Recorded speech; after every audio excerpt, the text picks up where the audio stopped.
Okay, we're back. We're live in Think Tech Talks. That was a very nice show with Donna and her guest and her mom just a few minutes ago. I thought that was a wonderful show, The Arts in Hawaii. Gee whiz, we have such nice people come around here. And it was also a great show to talk about the murder in Waikiki with Eric Seitz and the Code of Military Justice. It's always a kick to talk to experts who know about things that nobody knows about. And speaking of which, we have Mike Hansen, the Shippers Council, here today, and he knows things that very, very few people know about, but should know about. That's the thing. That's why we talk about this, because people don't know enough about it. So if you are listening and you don't know enough about it, learn about it. You know, we'll try to keep on telling you about it. So, Mike, I want to talk about something we've talked about before. That is the Jones Act, and you sent me I guess a press release or a news article about something that is going on in Puerto Rico, which is a non-contiguous area to the mainland United States, and which has the same kinds of problems with the Jones Act that we do. Maybe they're slightly different, but in large part. So the first thing in our show today, Mike Hansen of the Shippers Council, is can you tell us what is going on in Puerto Rico and what it means to Hawaii, what is going on in Puerto Rico? Right. Thank you for inviting me, Jay, and I always enjoy our sessions here. In Puerto Rico, it's considered a non-contiguous jurisdiction, as is Hawaii, Alaska, Guam, and Puerto Rico and some other areas. They have a similar situation. All of these jurisdictions have the same situation with respect to the federal cabotage laws. Those are the laws. Cabotage laws. Yeah, those are the laws that that restrict the shipping between U.S. ports to U.S. built, U.S. flagged, U.S. crewed, U.S. owned, U.S. managed. So to go from a port in the U.S. to a port in the U.S., you have to be U.S. owned, U.S. staffed, U.S. flagged, U.S. managed. Managed, yeah, and U.S. built. And U.S. built. Yeah, and also never rebuilt in a foreign place. And never rebuilt. Yeah, there's actually 6 qualifications there. And the 4 jurisdictions that are non-contiguous and encompassed by the cabotage laws, Alaska, Guam, Hawaii, and Puerto Rico, all face the same problem. U.S. shipping costs are some of the highest in the world because of internal problems to the maritime industry, and they have no alternative to surface transportation. Within the contiguous United States, sometimes known as the lower 48 or the mainland, there's all kinds. Australia, I mean, even Alaska. Alaska does not have regular cargo access overland. There's the Alcan Highway, but it's not open all year, and very little cargo moves on it. Yeah. Okay. Yeah. And so within the contiguous United States, the 48, lower 48, or mainland, as it's referred to, you've got road, railroad, pipeline transportation, and even the inland barge system. So the Erie Canal. But based on the major river systems, the Erie Canal is basically just for pleasure craft today. It was over in 1832. That's okay. Yeah, it was a very important waterway at one time, but it's certainly not big enough to carry much freight today. So all these jurisdictions are facing the same problem. Puerto Rico has been more active on this issue than the other jurisdictions have been. In large part because there is a political status question in Puerto Rico regarding whether they should become a state like Hawaii did, or remain a commonwealth, or even seek a more a looser political status known as free association, such as the Micronesian islands have taken. But that's only long planned kinds of things. There's nothing really happening on the jurisdiction except right now. the current governor and both houses of the Legislative Assembly in Puerto Rico are controlled by a party that is advocating for something along the lines of what they call advanced Commonwealth. It's the same status that the Commonwealth of the Northern Mariana Islands has, which in the agreement, in the compact between the Northern Marianas Islands and the United States, it excludes them from cabotage. Oh, so that's one of the reasons anyway why they want to do this Marianas Island Loose Association thing, to avoid the cabotage problem. Exactly. That's one of the reasons. One of the reasons. And so the question in Puerto Rico politically is, do we integrate with the mainland United States? Become a state. Become a state and integrate. You know, there's only about 20% of the population that can actually speak English. So they're culturally very Hispanic. And so the question for them is, do we integrate fully and become Americans like all other Americans, or do we wish to retain our culture and have some looser form of association with them? And what they're looking at right now, that particular party that's in power now, is what they call advanced or enhanced Commonwealth, and that would include a cabotage provision of some kind in their thinking, but a little looser than what they have now as the territory. Well, yeah, they're fully encompassed by what's known as the coastwise laws, i.e., all the cabotage applies to Puerto Rico. How do you spell cabotage? Cabotage. Okay. It's from the Portuguese and Spanish cabo, meaning cape, and the French around 1800 coined the new word cabotage, meaning transportation within the capes, and that became extended to mean any transportation by water domestically within a particular country can be excluded to ships of that country. You know, I've heard you talk about this before, and many people have, but it strikes me that when the Jones Act was enacted, which was the early 20th century, what year exactly? 1920. 1920. There might have been some sort of precedent for it. Oh, sure. And so it was codifying some concepts that already existed. Can you describe that? Yeah, we've had the United States has had cabotage laws since the 18th century. So it's nothing new. Yeah. What happened is that during World War I, between the years of the U.S. entry in 1916 until the termination in 1918 of the war, the cabotage restrictions became loosened because so many U.S. vessels were requisitioned for the war effort that foreign flagships were let into some domestic trades. And so after the war, after World War I, then there was a move in Congress to tighten up the rules. Back to normalcy. Well, even more. Actually, they went even further in terms of their strictness. And an important part of the Merchant Marine Act of 1920. The Jones Act is Section 27 of the Merchant Marine Act of 1920. There's another section called Section 33, which is the Seamen's Rights section, and that's the section that many of the lawyers know about. That's the personal injury claims. Exactly. Yeah, but we're not going to talk about that today. It's just a whole different area, and what we're really interested in is the economic thing. The cabotage provisions of the Merchant Marine Act of 1920. Yeah. Now, I heard you describe this at the Plaza Club probably a year ago, and what struck me, and I'd like you to go through it again, is it was fluky. The whole thing was fluky, and it turned into a monster later. At the time, it came together politically for reasons that didn't have much to do with the reasons we now are concerned about. Right. It had almost no national defense component to it, and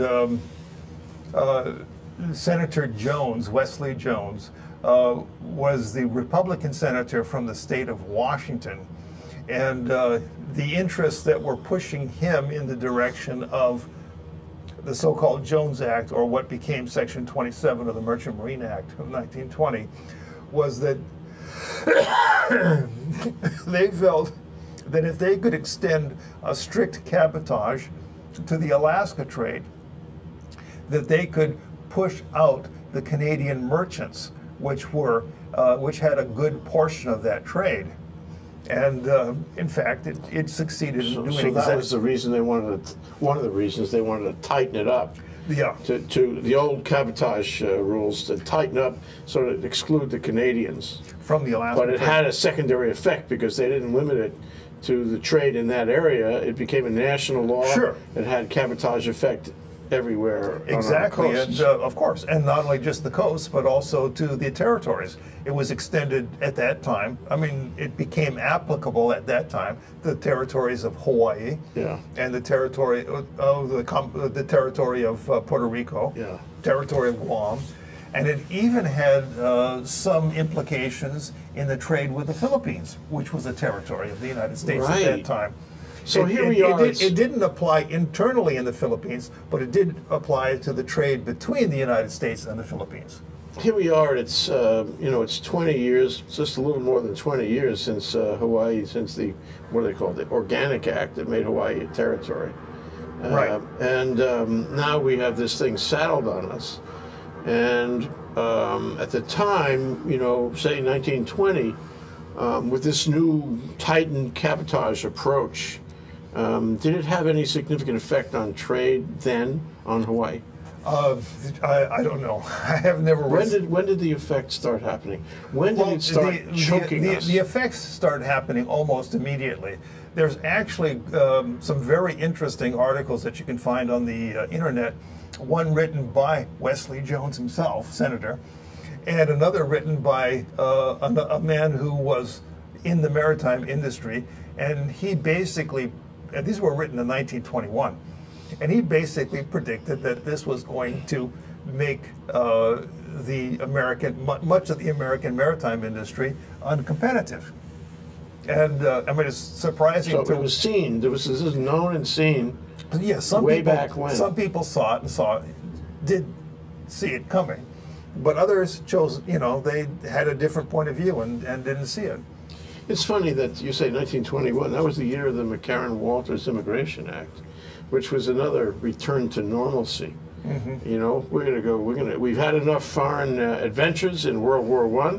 Spent a lot of money, lost a lot of lives. We entered into theaters we really didn't want to be there, and didn't benefit all that much by it. Making the world safe for democracy actually didn't work that well, and you could see what happened in Europe within 10 years after that, Sure. with the burning of the Reichstag and the emergence of Hitler and all. So here we have an American sea change. When people want to return to the old way. They want to keep strangers, foreigners out. They want to keep ships that are foreign out. It's protectionism. Sure. That's what it was. Yeah. Both of those laws, within a year of each other, both protectionist. And the Smoot-Hawley tariff. Yes, the same thing. Yep. The same thing. Well, okay. I mean, so now. In Puerto Rico, there were 3 recent studies and reports released. One was done by the New York Fed, and the Federal Reserve Bank of Yeah. New York, and they recommended in their report that Puerto Rico should be fully exempted from the Jones Act because it was harming the island's economy. When was this written? That was it was issued in the middle of last year. Okay. Then more recently, the Government Accountability Office, otherwise known as the GAO, issued a report in May of this year, which had been requested by the representative from Puerto Rico, the delegate to Congress, and that report was on the liner container side was inconclusive, presumably on purpose. And when they looked at the so-called tramp bulk sector of the trade, there they said that Puerto Rico could benefit from relaxation of the Jones Act, either allowing foreign-built ships under the U.S. flag into the trade, this was about Puerto Rico, but we're in similar circumstance. Why wasn't it about us? Because the study in the report was requested by Representative Perlusi, From Puerto Rico. Yeah, who is the representative from Puerto Rico? Okay. Yeah. So we leave hanging the question as to why no similar request was made of those agencies by anybody from Hawaii. That's right. And Wait, okay. we're going to have a break.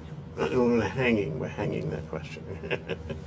That's Mike Hansen, Shippers Council. This is Think Tech Talks. I'm Jay Fidel. We're talking about whether can Puerto Rico change the Jones Act. It's rhetorical. But we'll be right back after this break, and we'll do some more on it. Aloha, my name is Dan Bauer, and I'm the General Manager of the Plaza Club. The Plaza Club is Honolulu's premier business club. We're located in the heart of the financial district on historic Fort Street Mall. On the 20th and 21st floors atop the Pioneer Plaza, our commanding skylight views, along with our award-winning cuisine and service, are known as the place to do business downtown. We offer professional as well as social events and programs to our members and their guests, all tailored to enrich their professional and personal lives and to give them the cutting edge that they deserve in business. Why don't you consider becoming a member of the club? Call me at 531-7788 or come see me and let's talk business and how the Plaza Club can work for you. Again, my name is Dan Bauer. I'm the General Manager of the club, and I'm here for you. Welcome back to Think Tech. Think Tech Talks live today, asking, can Puerto Rico change the Jones Act, which is a national statute? I'm Jay Fidel. We're broadcasting from Pioneer Plaza. We're broadcasting live stream on Ustream and Spreaker, video and sound.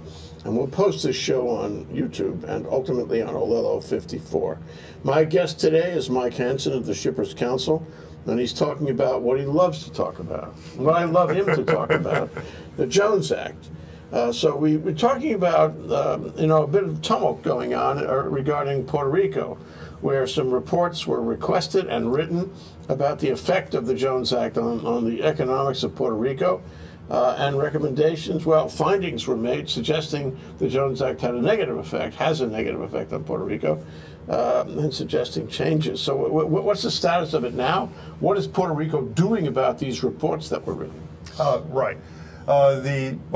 Actually yesterday, the Chamber of Commerce of Puerto Rico had a big symposium on the Jones Act where they had people from both sides of the issue attending. And I haven't seen the results of that yet. And in mid-January next year, the Puerto Rico Senate is going to hold hearings on the Jones Act on the basis of the 3 reports that have been recently issued. And they wish to establish what their position on the Jones Act will be and what they will advocate for. It's fair to guess that their position is going to be, this is an economic barrier for us and we'd do better without it, or we'd do better if it's modified. Exactly. So I think we'd expect that, but they can stamp their feet. They don't have any effect on this. It's a federal statute. Exactly. And that's why our efforts have been to organize what are known as the non-contiguous jurisdictions, Alaska, Guam, Hawaii, and Puerto Rico, who are all facing the same problem. We're all classified for regulatory purposes as having a non-contiguous trade. And so the rules that apply to Hawaii are the same rules that apply to the others. So what's a non-contiguous area? What is that? It means it's non-contiguous to the mainland United States. Exactly. Okay. And the mainland United States is known as the contiguous United States, or in military speak, Kansas. Okay, well, yes, of course. Mainland. So, why do we care about the events in Puerto Rico? I mean, all they can do is stamp their feet, really. They can have all the hearings they want. They can make all the resolutions they want. It's not within their jurisdiction to change it. Why does Hawaii care about what's going on in Puerto Rico? Because it's going to take the efforts of all the adversely affected jurisdictions, namely the non-contiguous ones, to go to Congress jointly and request that the Jones Act be modified so that it wouldn't be the burden that it is today. So this would be like the governors of the states which we consider non-contiguous, all writing a letter, having a meeting, sending a delegation to well, not only that, but also the legislatures passing resolutions requesting that Congress amend the Jones Act according to some model that they wish any to see. precedent for that kind of thing where, you know, half a dozen, or however many there are, half a dozen states all pass coordinated resolutions, send them all to Washington, and Washington does something. Any history on that, Mike? I don't really know. Well, we'll see. Maybe, it can be a first. Yeah, but I mean, it's going to take that sort of public voice, Yeah. in order to get some kind of a change made at that level. Okay, well, let's shift to other news. Sure. I understand that, and we get to why this is important. I understand that Matson is buying some more ships.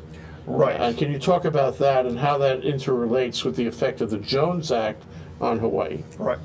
Matson has just announced it was last week Friday that they had placed an order with Acre Philadelphia Shipyard to build two 3,600 TEU, that's 20-foot equivalent unit container ships, for delivery in the year 2018.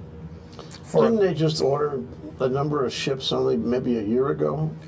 No, they had announced earlier this year that either late last year or early this year, either was December or January, that they were going to be ordering two 3,000 TEU ships. For different ships than the ones you're talking about now. No, these have replaced that idea. That was just a conceptual idea. Okay. That so it's the same ships they were talking about. I mean, it's the same purchase they were talking about. yeah, but they're 600 units larger. Okay. Yeah, All right. it's significant. So they're big and they cost a lot of money. Yes, they announced that the purchase price for the two ships would be $418 million for the two, which is $209 million $209 million apiece. You know? These are built at an American shipyard in the state of Pennsylvania, Philadelphia. Right, and the shipyard is actually owned by a Norwegian corporation. I thought this was very curious. Yeah. When you're looking for a ship that was built by an American shipyard, and you find out that it's owned by a foreign country, right. a foreign company. The announcements haven't been made yet as far as who will be providing the design. But most industry insiders expect the design will be from a South Korean shipyard. There is a certain humor to this, Sure. an irony anyway. And this week, it was announced that Matson has selected an engine for its ships, and that engine will be one designed by MAN, M-A-N, which is a German corporation. Yeah. And the engines themselves will actually be constructed in South Korea. Got it. So, This is like a fiction. The shipyard's owned by a Norwegian guy. The design will come from a South Korean shipyard, and the engines were from a German design manufactured under license in South Korea. And this is an American-built ship. Yeah. But it qualifies under Sure. the Jones Yeah, Act, even yeah. though a lot of the pieces are Sure. designed and made elsewhere. The hull will be constructed in America. Yeah. And for that, you're going to pay something on the order of 4 to 5 times what it would have cost had you ordered it from the South Korean yard, which originated the design. Right, which would be essentially the same ship, actually. Absolutely. Yeah. Same. Okay, but why is it so much more expensive if it is built in an American shipyard? According to the paper that was written by the opponent to the Jones Act in 1921, American ships were priced well above international markets at that time. Because We are not very efficient at building ships. America led the world in building ships in the 18th century and in the first half of the 19th century, when the ships were built of wood and the propulsion was by sail. when ships started to be constructed from iron and then steel and driven by steam engines, the construction of ships basically moved to Europe. Wait a minute, you're talking about the United States, the most industrialized nation in the world, the most high-tech nation in the world. We have engineering that can go to the moon. We Sure. can't build ships cheaper than other places. What's going on? It's been this way for an awful long time. Why? But why, though? We're just simply inefficient. In the modern world today, in basically over 90% of the world's ocean-going ships are built in Japan, South Korea, and China. With American ingenuity, know-how, Yes. entrepreneurship, and drive, why can't we beat those guys? That's a good question. We just never have been able to do it. And what's happened is that in these other three countries, shipyards specialize in certain kinds and classes of ships, and they try to build them as much as possible in a series production to gain maximum efficiencies. And to Assembly line, sort of. Exactly. What a specialization of labor, all the old 19th century concepts. Well, actually, the idea of building a ship on an assembly line was Henry J. Kaiser's idea. And if you look in World War II. Exactly. If you look at the charts for ship construction, throughout the 20th century, you'll see a big blip in World War II for the United States. And then it went right back down to very low levels. That's really just disturbing. And after World War II, the Europeans picked up on Henry J. Kaiser's methodology as far as constructing ships. And it was a big breakthrough, too, at the time, because you went from riveted to welded ships. A huge breakthrough in terms. Yeah. So, okay, so $408 million, $418 million. $209 million a piece. It's more expensive. And you could have the same ship out of South Korea for 40 or 50 million. Okay, now why would Matson do that and support it? Why doesn't Matson go to Congress and say we need relief? We can buy a ship like this at 1/5 the price if we go to Korea. Why don't they say something? There are a number of reasons. It's not just Matson, but it's also Horizon Lines, which is another container carrying company. But it's other companies, Crowley Maritime. All serving Hawaii? Crowley doesn't, but they serve Puerto Rico. Okay. And there's another company called Tote, which serves Alaska and Puerto Rico. Spell it. T-O-T-E. Okay. And it's Totem Ocean Transportation Express or something like that. And they own Young Brothers, for example. It's a salt chuck. But for all these Jones Act operators, especially the deep sea operators, the fact that the ships are so expensive serves as a barrier to entry so that they do not see a lot of competition. It also means that we end up with quite old ships. Because we spend so much on them, we can't replace them very easily. Right. So they're inefficient. The older ones are more inefficient. And the older the ship is, the higher the likelihood of accidents, et cetera, et cetera. And the more it costs to maintain them, too. Of course, and to operate them. Yeah. Yeah. So it's because they're not as fuel efficient. They require greater manpower usually. So this is really not a good idea from a business point of view. No, it is, because it creates a barrier to entry. And I mean, the other guy can't afford the $418 million. That's why. Yeah, exactly. So it reduces competition, and it allows you to have a profit of greater magnitude, because your profit margin is based upon your employed assets. Yeah, well, especially if your rates are determined by a Public Utilities Commission, and you can go justify higher rates because you just spent more money on the ships. Yeah, exactly. Okay, well, on that's another cliffhanger. We're going to let people think about that for a minute. That's Mike Hansen, Shippers Council. This is Think Tech Talks. I'm Jay Fidel. We're talking about the Jones Act and the recent events, not only as to the action of the legislature in Puerto Rico, but also Matson's acquisition of 2 ships at $418 million for the 2 of them. We'll be right back after this break. Aloha, I'm Nicole Horry for ThinkTech. For nearly half a century, the Hawaii Foreign Trade Zone No. 9 has brought the benefits of the Foreign Trade Zone program to Hawaii businesses and entrepreneurs. DBET, the Department of Business, Economic Development, and Tourism, operates Hawaii's Foreign Trade Zone program to encourage international business and economic development. The Foreign Trade Zone's mission is to increase the amount of international trading activity in Hawaii, thereby providing employment opportunities for the residents of our island state. For more information, see ftz9.org. I'm Nicole Horry. Mahalo.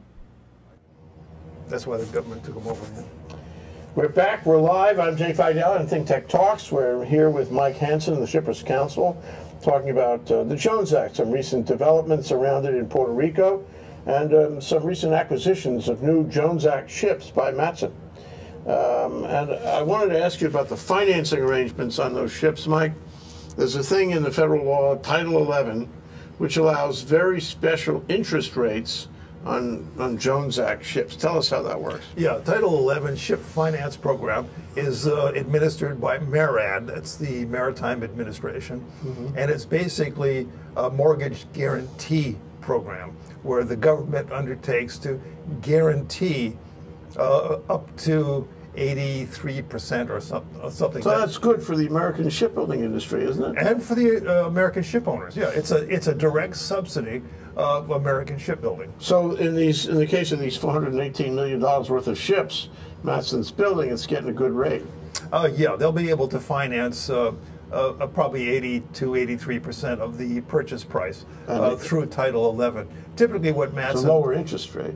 Much lower. Yeah. Yeah, and typically what Matson will do is they'll use their cash reserves from their Capital Construction Fund, which is another federal program where the ship owner can put away tax-free money into an account and then use that for construction purposes. Even though it would be taxable otherwise. Exactly. So that's a happy thing. This is all happy, isn't it? Sure. Why would you complain about Title 11? I mean, well, you would complain about it if you were a taxpayer, because in the case, for example, of the Hawaii Super Ferries, when that company went bankrupt, the government ended up picking up the tab on the 2 ships. And this is not the first time that's happened. If you remember the American Hawaiian Cruises attempt to build 2 passenger ships. No, the 2 passenger ships from scratch. Okay. In the 1990s. Yeah. And this was also arranged by Senator Inouye. And when that program went belly up, the government ended up picking up the tab on that one as well. For ships that are costing too much. Sure. So the tab is a bigger tab. Sure. Because the ships are made here, they're costing. Yeah. So let me move on, just so we can appreciate that environment, and ask you. Big question is, so why does Hawaii care? Why do I care? What effect does all this have on me? Well, you're going to pay an extra premium for the Jones Act shipping service because the ships cost a whole lot more than what they should. So you're going to be paying that excess capital cost through your purchases at the grocery store. It can't be that much. It is. How much is it?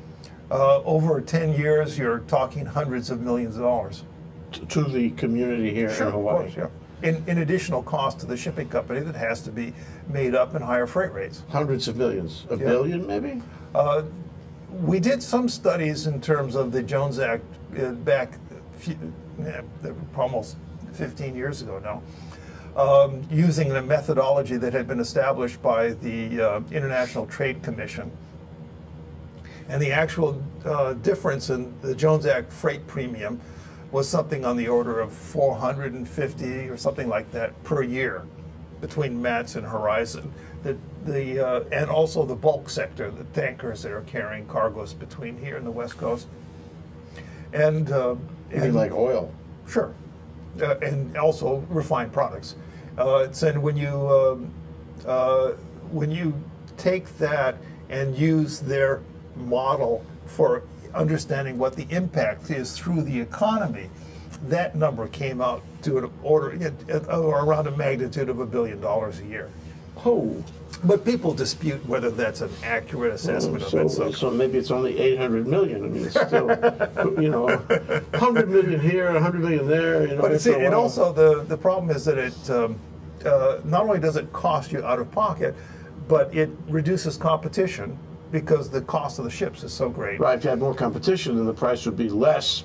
Because competition tends to lower prices. People would figure out more effective ways of doing things. Yeah.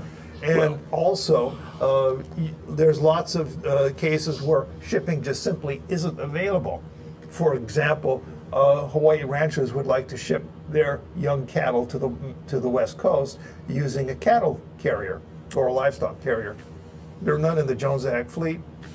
And so that transaction just simply doesn't happen. Yeah. Hawaiian Flour Mills today imports wheat from Canada on foreign flag ships to avoid having to bring wheat from the U.S. West Coast. Can't bring it here without.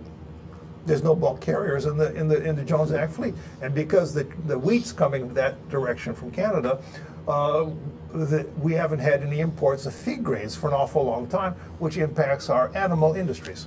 So I want to put this in perspective. Let's say, I don't know, let's say it's $800 million. Let's just, maybe that's a charitable figure. But in direct costs, it's probably something on the order of 450. Okay, say 450 every year. Direct costs, plus all the indirect costs, whatever they are, and effects, consequences. And if we had the cheaper ships, the ones built, say, in Korea, who knows where, the ones that, part of the fleet, so to speak, that's being built in many other places in the world. There's 3 countries built over 90% of the world's ocean-going ships: Japan, South Korea, and China. Okay. Oh, China too is in on it, yeah. Big time. Yeah. Well, that's an initiative. They know how to do stuff. Yeah. Anyway, so if it was built overseas, we'd pay a fraction, maybe 20% of the cost of those ships. We'd have less of a barrier to entry. We'd have more competition. We wouldn't be paying this extra, by definition, it's $450 million, plus all the consequential extras.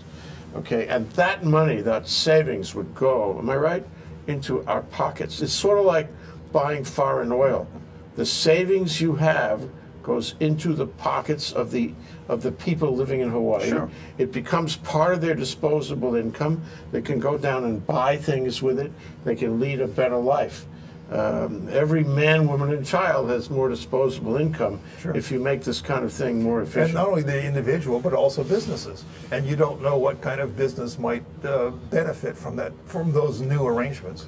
So why do we do this? I mean, it's like kicking ourselves in the head. Because the special interests derive benefit from it.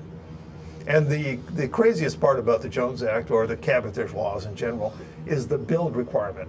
And although most coastal countries in the world do have a cabotage law or regime of some kind, most of them do not include a domestic build requirement. And we're the toughest. Yeah, the U.S. cabotage laws, and there's a series of them, it's just not the Jones Act, have been referred to as super cabotage, and even the mother of all cabotage laws. How nice for us. Yeah. And for the most part, most people in the United States don't really see it. No. It's the non-contiguous jurisdictions that get the short end of the stick. Yes. So, right. I mean, if you live in Nebraska, you don't care about this very much. But if you live in Hawaii, it has a huge effect on you, hundreds of millions every year. And you're affected economically much more than other places. And you really need to know about it. Sure. So my question then is, again, like Puerto Rico, it's not that we can stamp our feet and change it, but we could do something if our elected federal elected officers would go to Washington and actually advocate for changes in the Jones Act as they affect the contiguous non-contiguous areas anyway. Maybe more, but at least the non-contiguous areas. Yeah. What the Hawaii Shippers Council is calling for, and we don't represent ship owners, we represent cargo owners, Right. the people who put their merchandise on board the ship. Got it. So we pay the freight. Got it. What we've advocated for is an exemption for the non-contiguous trades from the U.S. build requirement Just the build requirement of the Jones Act. So you're not fighting about the staffing, the flagging, the management requirements, just the build requirements. Right. You think that would solve the problem for It us? would go a long ways towards doing that. So, okay, so then assuming that we all agreed on this, And our part of our effort is to bring all the non-contiguous jurisdictions together, so that it wouldn't say, if we ever did have a member of our congressional delegation that might propose something like this in Congress, they wouldn't be alone. They would have support from Puerto Rico and Guam Right. and Alaska. it's like a group thing would Exactly, be yeah. valuable. But just, let's assume we are successful in making this change. The build requirement would mean that it doesn't have to be an American shipyard like the one in Philadelphia you mentioned, building the new ships. Right. We could go overseas and have the new ships built. Right. Probably the same engines and the same Same design. But- same engines. Okay, so this is the damage, if you will, the effect on the special interest groups you mentioned would be on American shipyards, because Yes. they wouldn't be building, if they're not efficient, they wouldn't be competitive. The builders. smaller American shipyards that build tugs and barges and offshore equipment are typically typically quite competitive. It's just the big ones. It's the big ones that aren't. How many are there? 2? There's 8. 8 shipyards that build big ships. Yes, but the majority of the work is government work for military For ships. military. Okay, well, I Which is part of the problem, because they get so accustomed to building for the government. where they don't have to be all that efficient. Yeah, and it's a huge problem for the Navy, because the cost of a Navy ship is starting to escalate to such an extent. The Navy is getting being put in a position where they can't build enough ships to cover their requirements. So it's not just So on these shipyards, some of which are owned by foreign interests, are Yeah. the special interests you're talking about, and these shipyards are holding up the kind of change you're suggesting.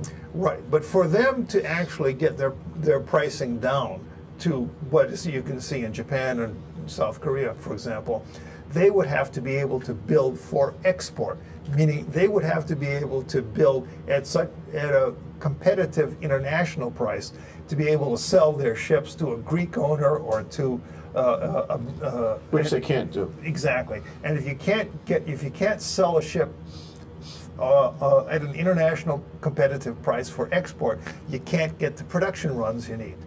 It's like, I remember one of the issues about all of this is we should protect our Navy. We should have a maritime fleet that is created here. We should control, the seas with American ships.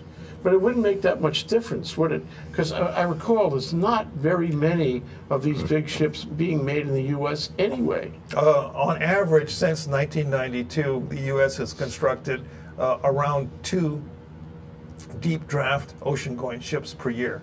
Ships over 1,000 gross tons. It's not that these shipyards are going to go out of business either, because they're still doing the Navy ships, which provide a huge income but to them. The Navy is reducing their shipbuilding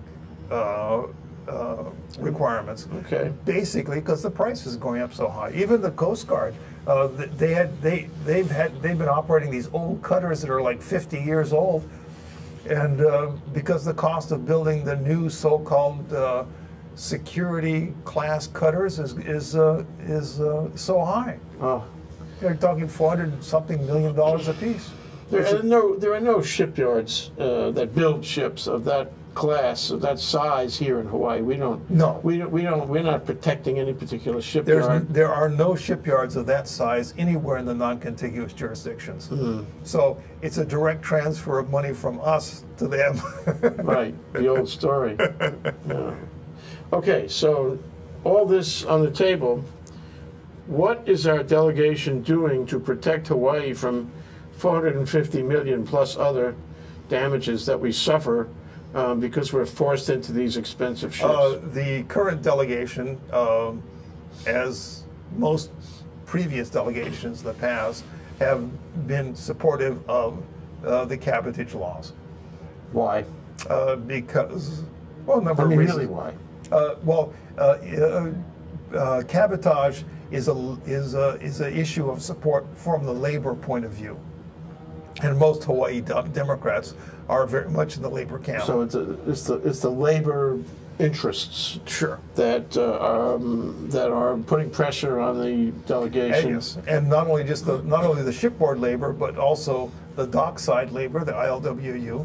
Even though the ILWU would work whatever ship came into port, or they do work whatever ship comes into port, regardless of flag. And then there's a political alliance between the ship owners, the shipboard unions, the shipyard owners, the shipyard unions, and even the dock workers to support each other for union solidarity. Sympathetic solidarity, that kind Exactly. So that's a big part of it. And the ship owners say to the shipyards, well, you cover us and we'll cover you. That's part of the alliance. I think I got it. So who's looking out for the public, actually, Mike? I can't identify anybody in this particular subject. A moment of silence on Yeah. that one. I can't think of anybody Yeah. either. I mean, Charles Dejoux spoke out on the Jones Act. Ed Case did. But that's the only two politicians I can think of who actually held national office that have done so. Okay, we got 3 minutes left. And what's going to happen in the next Hawaii legislature, if anything, about this? Are we going to send a message to Congress? In the last session of the Hawaii State Legislature, we had a resolution introduced in the State House by 2 Republicans and 3 Democrats, including the Vice Chairman of the House, in support of our proposal for an exemption from the U.S. build requirement applying to just the non-contiguous trades. We're going to work with legislators to have that reintroduced this next session, and also in the Senate. Hopefully we'll have a resolution on both sides and see if we can't go further with it. The House Chairman on Transportation refused to hear the resolution. Give a reason? Sure, he was encouraged by the maritime industry not to. Got it. Well, we still have a couple of minutes, and that's your camera over there. People don't know about this. What message would you like to leave with them? What advice would you like to give them about this? What suggestions would you make to them for taking whatever action you think might be appropriate on their behalf? Yeah, we'd very much like to have the support of as many people as possible in Hawaii and also in the other non-contiguous jurisdictions for our proposed reform of the Jones Act. And that proposed reform, as I described previously, would be an exemption from the U.S. build requirement of the Jones Act for the non-contiguous trades, just limited to that.